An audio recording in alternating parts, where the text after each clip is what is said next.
that would start to be concerning for me. Then you have to start looking for potentially a retest of 17.5 down here. Yeah. But right now, this little range here, it's getting tighter and tighter. I would say within the next 5 days, we've got to assume Bitcoin will get.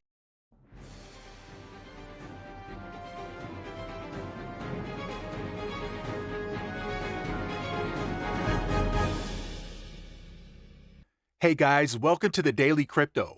Bitcoin's price is currently wobbling around the $20,000 support. This has been a cause of concern throughout the whole crypto industry and beyond. From the traditional markets in the United States to the global monetary systems, the overall banking system is not in great shape. How much pain should we expect? What will the bank runs in China mean for crypto? Keep watching to find out as we answer these questions with Gareth Soloway. The market is currently not in great shape at all. What do we do from here? Should we brace for something much worse than what we have seen so far? The chief market strategist of InTheMoneyStocks.com gives his expert opinion on the economic situation. Watch. You don't get the sense that people are at that point of throwing up their hands and just saying, oh my goodness, this is the worst ever, right? I mean, again, we are seeing a slowing of the economy, partially, by the way, because the markets are down, as people look at their 401ks and they're saying, well, maybe I won't buy that car. Maybe I won't buy that house with interest rates where they are. Maybe we won't take this next vacation after the one post-COVID that we already had planned. So I think there's this definite sense of a slowing economy. The question is, how deep does it get? And my biggest fear here is that if we do go into a recession, and every recession since really, you could even argue since 2000, but really since 2009, every dip has been met with this massive buying, massive printing of money to get us out of that. With inflation where it is, even if it comes down to 5%, can the Fed really do that? I don't think they can. What are you going to do? Send inflation to 20%, make us Venezuela type thing? So it's a really tricky scenario, and I don't think investors have any clue or are preparing for this. You heard that right. Soloway adds that everybody has been lulled into this false sense of security that the Fed will always be there to bail us out. He points out that when there is inflation of this scale, the Fed cannot bail out the economy. And since there is basically no support under the market, it will start to roll over. The trend that we have observed is that what happens in the stock market usually bleeds into the crypto market, causing a lot of pain. How much pain should we expect in the near future? Gareth Soloway says inflation will be peaking right where it currently is. He also indicates that oil is still off the recent highs of $124, and copper has had a massive correction, so these should bring the rapid rise in inflation down a bit.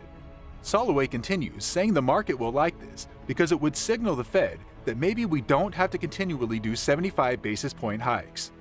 The other side of the coin is kind of the wild card in the second half of the year. Soloway continues, is the question, why are these commodities failing? Is it because we are going into a recession?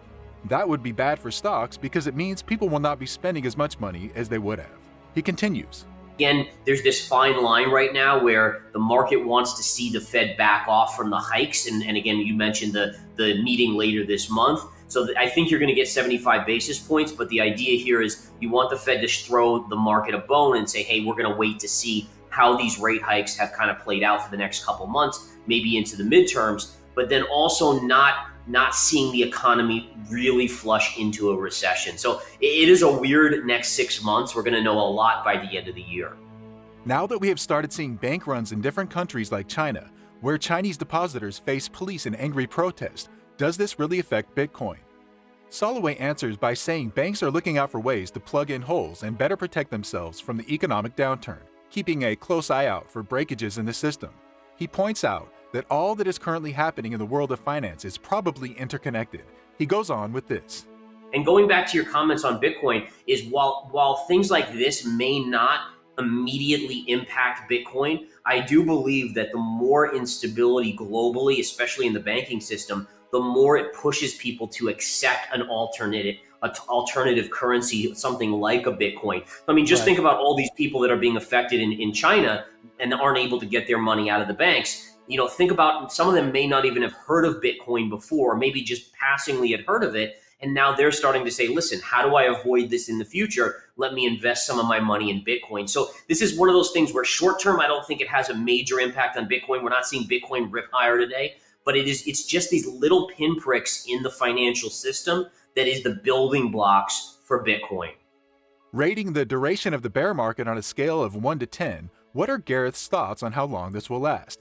He thinks we're at 2 and says we are just getting started. Oh my. We are in a new era, at least in recent history, where the Fed is now, the markets don't even believe yet that the Fed won't be able to come rescue us again. They're still in that kind of fantasy land.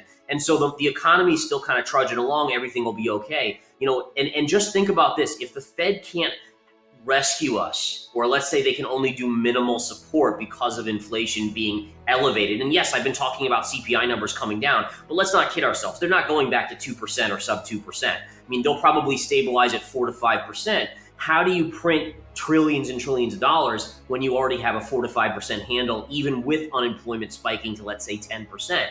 And so you can't, how does the Fed rescue us going forward?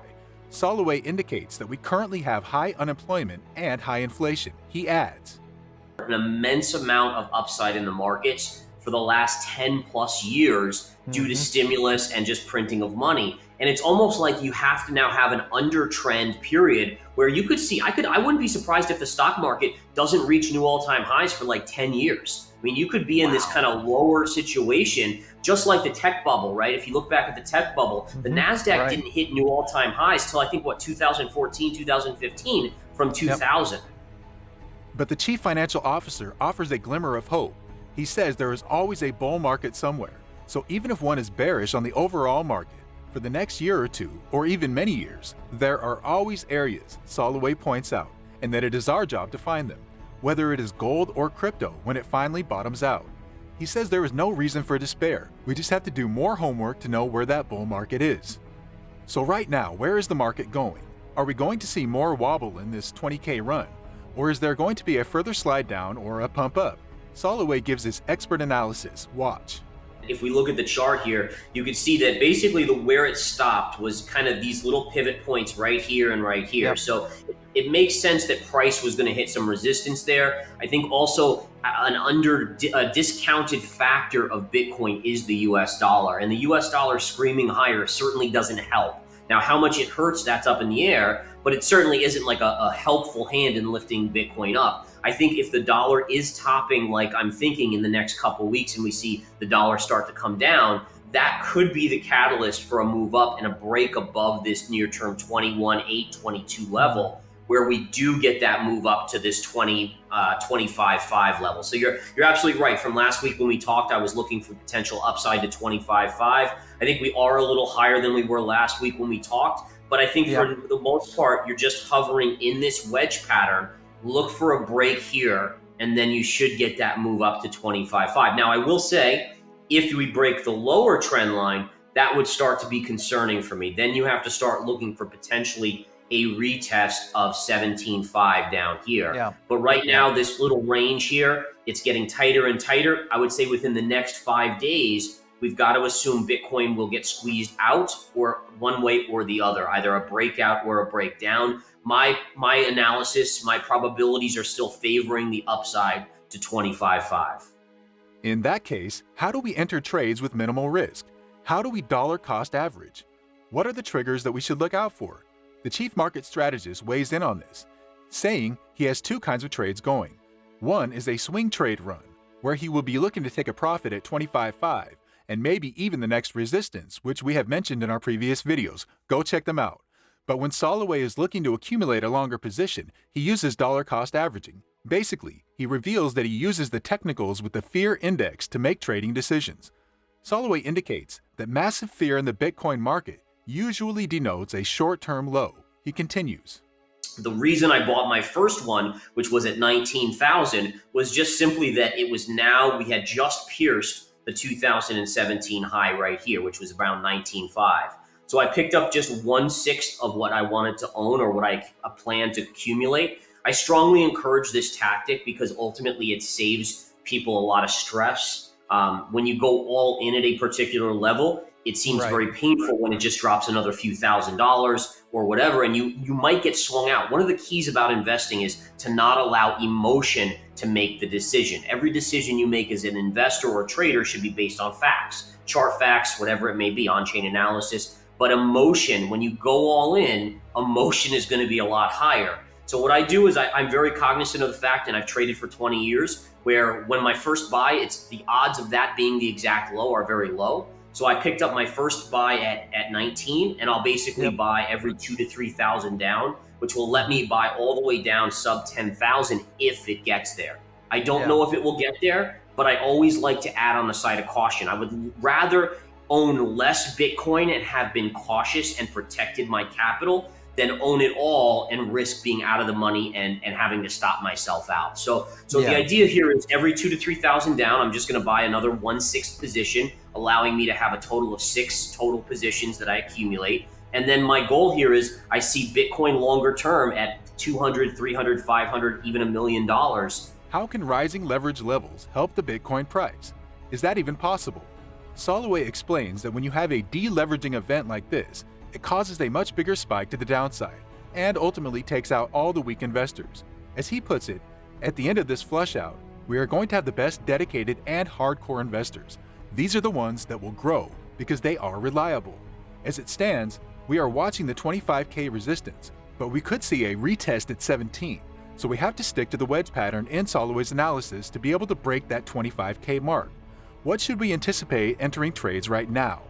Yeah, so I would be long Bitcoin in here, and basically keep your stop just below this trend line. Any sort of daily close below there, I think that gives you a very limited risk trade here. And then the idea is I expect this to curl back up and actually break out and your upside. So the beauty of it is, right, when you're a trader, you want to analyze your risk. So your risk would be from current price at 20,500 to maybe a close below here around 19.5. So you're risking $1,000.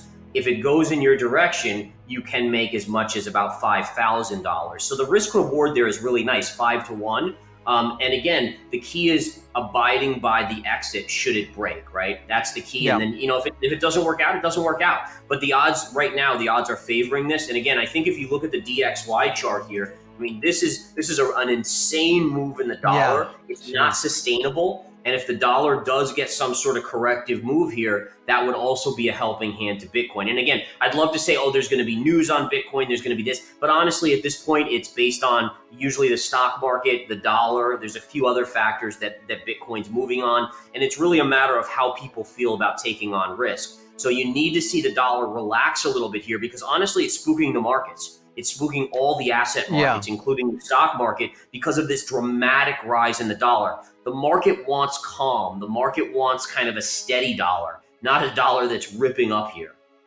Finally, if Soloway had a 25K Bitcoin bag right now and he pops it to 28, what would he do? Sell it all and wait for the dump or what? Soloway says he will not sell because there are no guarantees. Instead, what he would do is take off some. The benefit of that, he said, is that if it falls again, you will have some capital to reinvest at the lower price. But if it doesn't fall, he would ride the 75% to the upside. Thanks for watching this video. If you had a 25K Bitcoin bag, what would you do? Drop your thoughts in the comments section below. Don't forget to like, share, and subscribe to our YouTube channel. See you on the next one. Bye for now.